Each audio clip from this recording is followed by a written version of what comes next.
Have you ever wondered how a simple cacao bean becomes the smooth and delicious chocolate we enjoy every day? From chocolate bars and cookies to cakes, ice cream, and hot chocolate, chocolate is one of the most popular treats in the world. But behind every chocolate bar is a fascinating manufacturing process. So, let's take a journey from the cacao farm to the chocolate factory and discover exactly how chocolate is made. It all begins with the cacao tree. Cacao trees grow best in warm, tropical regions, usually near the equator. The trees produce large fruits called cacao pods. These pods can come in different colors, including green, yellow, orange, and red. When the pods are fully mature, farmers carefully harvest them from the trees. The pods are opened, revealing dozens of cacao beans covered in a sweet, white, sticky pulp. At this stage, the beans look nothing like the chocolate we know. They have a strong, bitter taste and need to go through several important steps before they can become chocolate.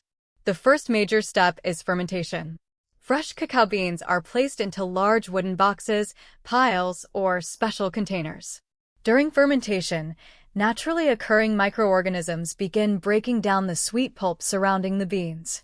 Heat builds up and important chemical changes take place inside the beans. This is where many of the flavors that we eventually associate with chocolate begin to develop. The fermentation process usually takes several days.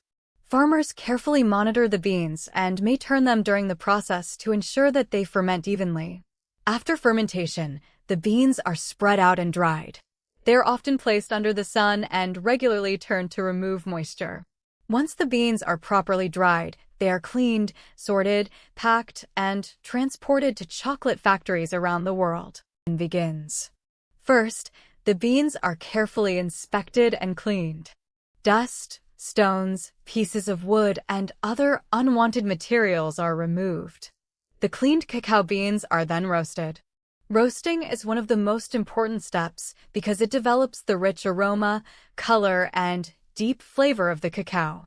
Factories carefully control the temperature and roasting time because every type of cacao bean can require slightly different conditions. As the beans roast, their color becomes darker and their aroma becomes much stronger. After roasting, the beans are cooled and cracked. The outer shells are separated from the edible part inside. The small pieces left behind are called cacao nibs. These nibs contain cocoa solids and natural cocoa butter. They are the key ingredients that eventually become chocolate. The cacao nibs are then placed into powerful grinding machines. As the nibs are crushed into smaller and smaller particles, the natural cocoa butter is released. Eventually, the mixture becomes a thick, smooth paste known as cocoa liquor or chocolate liquor. Despite the name, chocolate liquor contains no alcohol. It is simply finely ground cacao. Now the manufacturer can begin creating different types of chocolate. For dark chocolate, cocoa components are combined with sugar and other ingredients. Milk chocolate also contains milk ingredients. White chocolate is made mainly from cocoa butter, sugar, and milk ingredients without cocoa solids. The exact recipe depends on the type of chocolate being produced. Next comes refining. During refining, powerful machines reduce the size of the tiny particles in the chocolate mixture. This is extremely important because it creates the smooth texture we expect from high-quality chocolate. The smaller and more evenly distributed the particles become, the smoother the chocolate feels when you eat it. Conching is a process where the chocolate is continuously mixed and sometimes heated for an extended period. This helps improve the chocolate's flavor, aroma, and texture. During conching, some unwanted moisture and harsh flavor compounds can be reduced. The chocolate gradually becomes smoother, richer, and more balanced. Once the chocolate reaches the desired flavor and consistency, it is ready for another very important step called tempering. Tempering is one of the secrets behind chocolate's shiny appearance and satisfying snap. Chocolate contains cocoa butter, and cocoa butter can form different types of crystals. If these crystals are not controlled properly, the finished chocolate may look dull or have an unpleasant texture.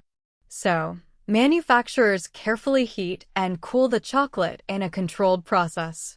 This encourages the formation of stable cocoa butter crystals. The result is chocolate that looks glossy, feels firm, and melts smoothly in your mouth. After tempering, the liquid chocolate is ready to be shaped. It is poured into specially designed molds. These molds can create chocolate bars, small pieces, coins, candies, and many other shapes. The filled molds then move through a cooling system. As the chocolate cools, it becomes solid. Once it has completely hardened, the chocolate pieces are carefully removed from the molds. But before the chocolate can leave the factory, it goes through quality control. Workers and machines inspect the products for their shape, weight, appearance, texture, and overall quality. Any product that doesn't meet the required standards can be removed from the production line.